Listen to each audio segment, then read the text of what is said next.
Optical fibre cable कैसे काम करता है?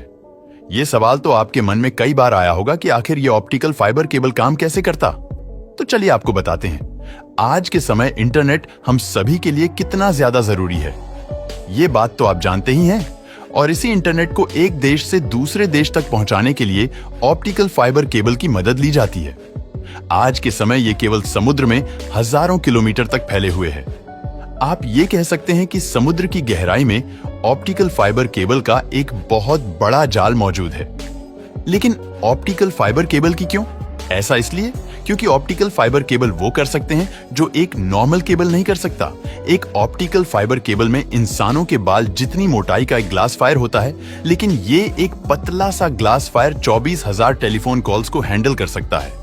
वही 178 टेराबाइट पर सेकंड की स्पीड से डेटा ट्रांसफर कर सकता है। यानी कि एक छोटा सा बाल जितना ये ग्लास वायर 100 मिलियन यूजर्स को बड़ी आसानी से फास्ट इंटरनेट प्रोवाइड कर सकता है। लेकिन आखिर ये काम कैसे करता है? तो उसके बारे में जानने से पहले आप ये समझ लीजिए इसमें क्या क्या चीजें होती है। एक ऑप्टिकल फाइबर केबल में 5 तरह के पार्ट्स होते हैं, जिसमें पहला है कोर, दूसरा तीसरा कोटिंग, चौथा स्ट्रेंथ और पांचवा outer jacket. Optical fibre cable का कोर वही पतला सा ग्लास वायर होता है जिसमें डेटा ट्रांसफर होता है, जिसके माध्यम से डेटा ट्रांसफर होता है। ये ग्लास वायर सिलिका से बना होता है। इसके बाद इसके ऊपर लेयर में होती है जो बेहद मजबूत प्लास्टिक से बनी होती है। उसके बाद बारी आती है कोटिंग की, जो इसे और भी ज्यादा मजबूत बनाती है। और इस केबल की आखिरी लेयर होती है आउट लेयर, जो इतनी ज्यादा स्ट्रांग होती है कि ये समुद्र की गहराई में भी इस केबल को पूरी तरह से सुरक्षित रखती है। अब सवाल ये उठता है कि आखिर ये ऑप्टिकल फाइबर केबल काम कैसे करता है? सबसे पहले डेटा इलेक्ट्रिक फॉर्म में होता है, इसके बाद उसे लाइट फॉर्म में कन्वर्ट किया जाता है और फिर इस ऑप्टिकल फाइबर केबल के जरिए इस डेटा को ट्रांसमिट किया जाता है जैसे इस केबल के अंदर रोशनी पहुंचती है। बिल्कुल इसी तरीके से रोशनी लगातार केबल के अंदरूनी दीवारों पर टकराते रहती है और उस पूरे प्रोसेसर को इंटरनल रिफ्लेक्शन कहा जाता है। आखिर इस केबल में रोशनी क्यों भेजी जाती है?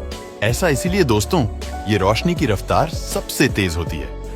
रोशनी 3 लाख किलोमीटर प्रति सेकंड के हिसाब से ट्रैवल करती है और एक फास्ट इंटरनेट स्पीड के लिए रफ्तार बेहद ज्यादा जरूरी है।